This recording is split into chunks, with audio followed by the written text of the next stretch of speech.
Selamat pagi anak-anakku, tetap semangat. Assalamualaikum warahmatullahi wabarakatuh. Pada pertemuan yang keempat ini, materi sejarah akan melanjutkan tentang kerajaan-kerajaan bercorak Islam di Nusantara. Apa kabarnya? Semoga kalian semuanya ada dalam keadaan sehat dan selalu diridhoi dan diberkahi oleh Allah Subhanahu wa taala. Meskipun pembelajaran daring online tidak bertatap muka, tapi tidak mengkecilkan minat kalian untuk terus belajar. Semoga cita-cita kalian akan tercapai. Pada kesempatan kali ini adalah akan menerangkan tentang kerajaan Goa Talo atau disebut dengan Kesultanan Makassar.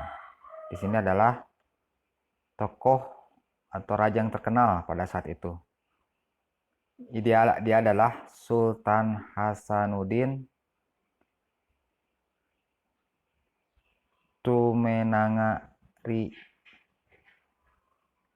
Balapangkana. Dia berkuasa pada tahun 1653 sampai 1669. Dia raja terkenal dari kerajaan Goa Talo yang dijuluki ayam jantan dari timur. Dia menurut Belanda ayam jantan dari timur, dengan bahasa Belanda The Houtjes van het Oosten. Dia lahir pada tahun 1631 dengan nama asli, nama Makassar, I Malombesi Muhammad Bakir Daeng Matawang Karaeng Bonto Mangave, dan dia meninggal atau wafat pada tanggal 12 Juni 1670. Inilah tokoh Goa Talo. Di sini adalah peta konsep kerajaan Goa Talo. Kerajaan Goa Talo didirikan oleh Sultan Goa yang pertama, yang bergelar Sultan Alauddin Awalul Islam, berdiri pada tahun 1605. Kemudian pada tahun 1639 Sultan Alauddin wafat dan digantikan oleh putranya, yaitu Sultan Muhammad Said pada tahun 1639 sampai 1653.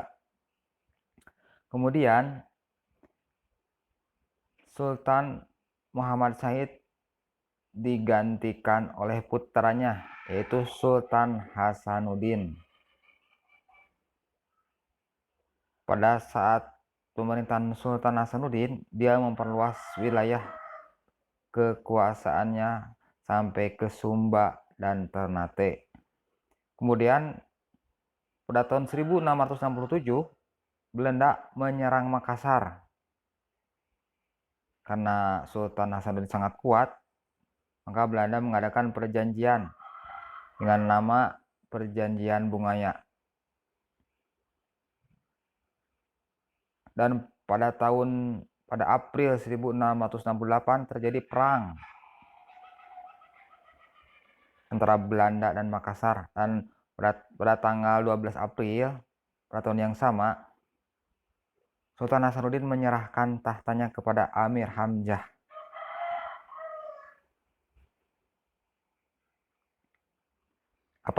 Adapun isi Perjanjian Bungaya pada tanggal 18 Oktober 1667, yaitu Belanda mendapat monopoli dagang di Makassar. Makassar harus melepaskan jajahannya. Belanda boleh mendirikan benteng di Makassar. Dan yang keempat, Arupalaka harus diakui sebagai Raja Bone. Nah, di sini adalah pusat atau pemerintahan kekuasaan kerajaan Goa Talo yang diarsir hitam itu. Nah, sekarang adalah kerajaan kedua, yaitu Ternate dan Tidore. Di sini Ternate dan Tidore adalah kerajaan yang berbeda, yaitu Ternate di pulau tertentu maupun Tidore.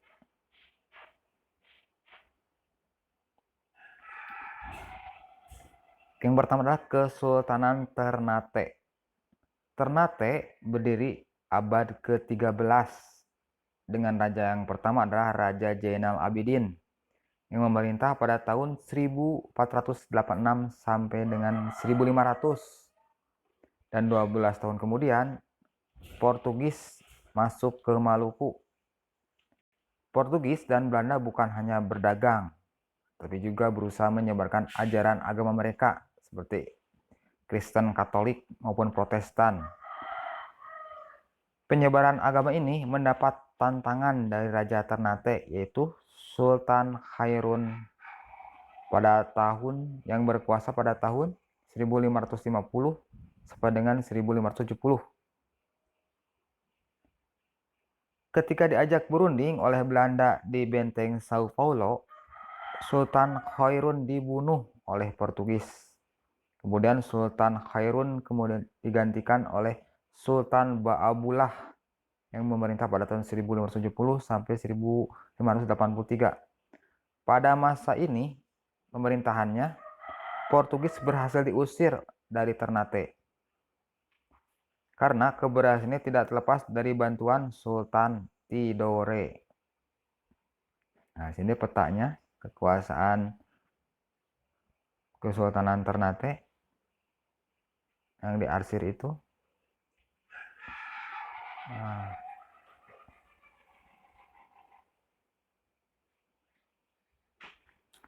Nah, di sini adalah dari kesultanan yang berbeda yang tadi membantu pengusiran Portugis yang masuk ke Ternate. Ini adalah Kesultanan Tidore. Kerajaan Tidore atau Kesultanan Tidore berdiri di pulau lainnya. Dengan raja yang pertama adalah Sultan Mansur. Kerajaan Tidore mengalami kemajuan pada masa pemerintahan Sultan Nuku. Sultan Nuku berhasil memperluas pengaruh Tidore sampai ke Halmahera, Seram, bahkan di selatan Misol di Iran. Di selatan Misol di Irian. Dengan masuknya Spanyol dan Portugis ke Maluku, kehidupan beragama masyarakat di Maluku jadi beragam. Ada Katolik, Protestan, dan Islam. Pengaruh Islam sangat terasa di Ternate dan Tidore. Pengaruh Protestan sangat terasa di Maluku bagian tengah dan pengaruh Katolik sangat terasa di sekitar Maluku bagian selatan. Nah, adalah kerajaan yang ketiga adalah Kesultanan Banjar. Kesultanan Banjar ini berada di Kalimantan. Kesultanan Banjar didirikan oleh Pangeran Samudra. Pada saat Islam masuk ke kerajaan Banjar, ia memakai gelar Sultan Suryanullah atau Suryansah. Pada abad ke-16, kota-kota pelabuhan Banjarmasin mengalami perkembangan pesat sebab banyak didatangi oleh para pedagang. Nah, di sini adalah Pangeran Hidayatullah. Nah, ini keraton Kesultanan Banjar pada tempo dahulu. Siapa saja raja-raja kerajaan Banjar? Raja yang pertama adalah Pangeran Samudra yang bergelar Sultan Suryansah, raja pertama yang berkuasa 1526 sampai 1545. Kemudian digantikan oleh Sultan Rahmatullah pada tahun 1545 sampai 1570.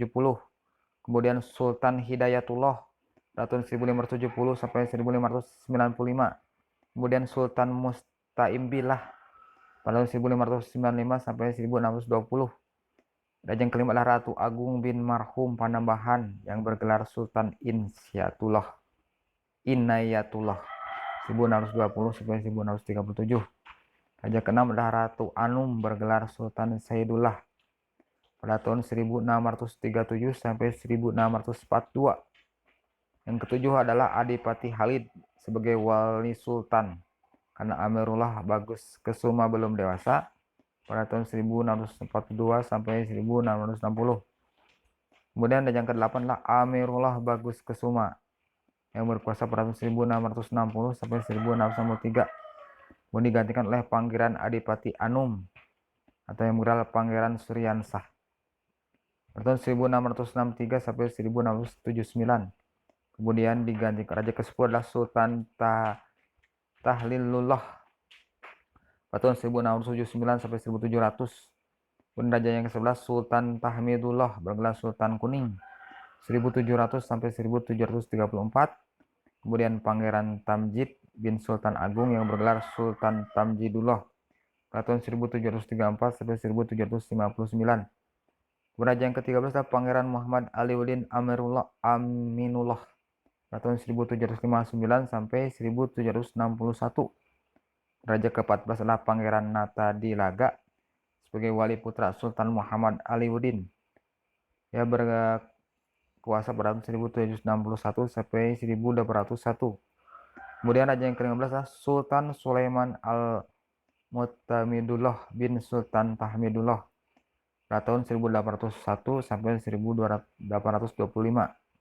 Kemudian Sultan Adam Al-Wasik Billah bin Sultan Sulaiman pada tahun 1825 sampai 1857. Kemudian raja yang ke-17 adalah Pangeran Tamjidullah 1857 sampai 1859. Raja ke-18 adalah Pangeran Antasari yang bergelar Panembahan Amir Udin Khalifatul Mu'minin 1859 sampai 1862.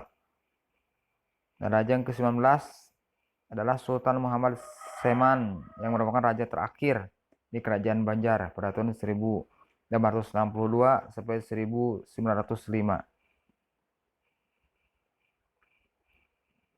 Nah, sini adalah lokasi Kesultanan Banjar yang berada di bawah Pulau Kalimantan yang berwarna hijau. Ya, itu saja yang Bapak sampaikan.